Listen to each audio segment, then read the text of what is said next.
Today we will discuss students properties of ionic और electrovalent compound. ठीक है, कुछ 5-6 properties होती हैं. So let's start. So first property students, now we all know that ionic compounds are formed by the positive और negative ions.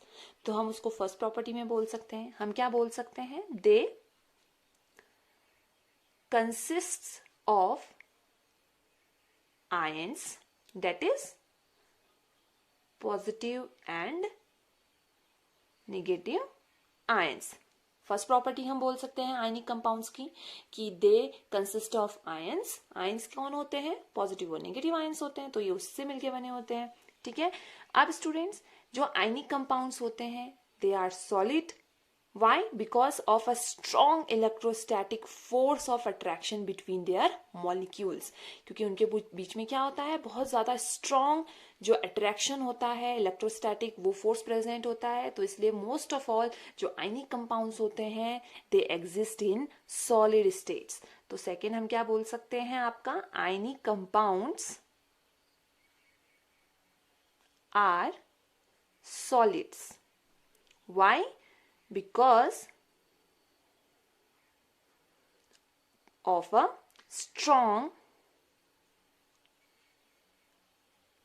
electrostatic force of attraction between their molecules. क्योंकि उनके molecules के बीच में क्या होता है? एक strong अट्रैक्शन फोर्स होता है जिसकी वजह से they exist in solid state. अब थर्ड पॉइंट हम क्या बोल सकते हैं students? Ionic compounds are crystalline in nature. आपने कभी NaCl को बहुत ध्यान से देखा है स्टूडेंट्स, तो आपको 3D स्ट्रक्चर्स दिखाई देते हैं उन कंपाउंड्स के, इन मॉलिक्यूल्स के. ठीक है, सो आयनिक कंपाउंड्स किसका नेचर क्या होता है? They are crystalline in nature. ये क्रिस्टलाइन होते हैं. ठीक है, crystalline in nature. Now fourth point is ionic compounds have high melting and boiling points. ठीक है स्टूडेंट्स, ऑब्वियसली जो इनका फोर्स ऑफ अट्रैक्शन होता है वो बहुत ज़्यादा स्ट्रांग है, तो उसको ब्रेक डाउन करने के लिए हमें ज़्यादा हीट प्रोवाइड कराना पड़ेगा. ज़्यादा हीट प्रोवाइड करेंगे तो इनका मेल्टिंग और बॉइलिंग पॉइंट क्या होगा? बहुत ज़्यादा हाई जाएगा, है ना. तो हम क्या बोल सकते हैं?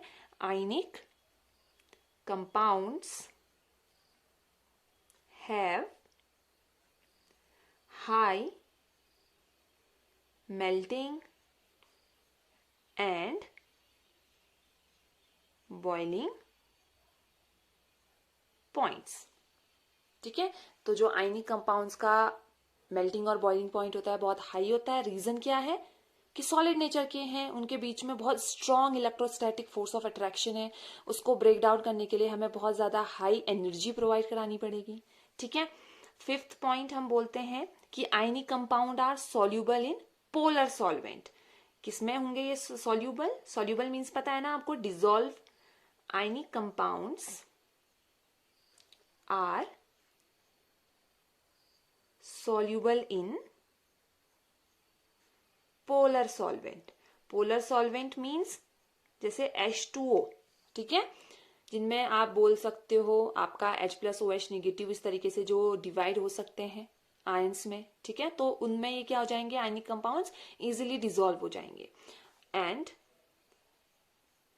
Insoluble in non polar solvent. और क्या होते हैं ये? नॉन पोलर सॉल्वेंट में इनसॉल्यूबल होते हैं. लास्ट जो प्रॉपर्टी है आयनिक कंपाउंड्स की वो हम बोल सकते हैं कि आयनिक कंपाउंड क्योंकि आयन से बनके बने हैं ना, पॉजिटिव और नेगेटिव आयन से, तो जब हम इनको एक्वस सॉल्यूशन में डिसॉल्व करेंगे तो दे कैन कंडक्ट इलेक्ट्रिसिटी. क्योंकि आयंस है ना, आयंस की वजह से तो इलेक्ट्रिसिटी फ्लो होती है. तो हम बोल सकते हैं ionic compounds conduct electricity in aqueous solution. Aqueous solution में क्या करेंगे? अपने आयंस में ब्रेक डाउन होंगे और इजीली क्या करेंगे? ये इलेक्ट्रिसिटी को कंडक्ट करेंगे.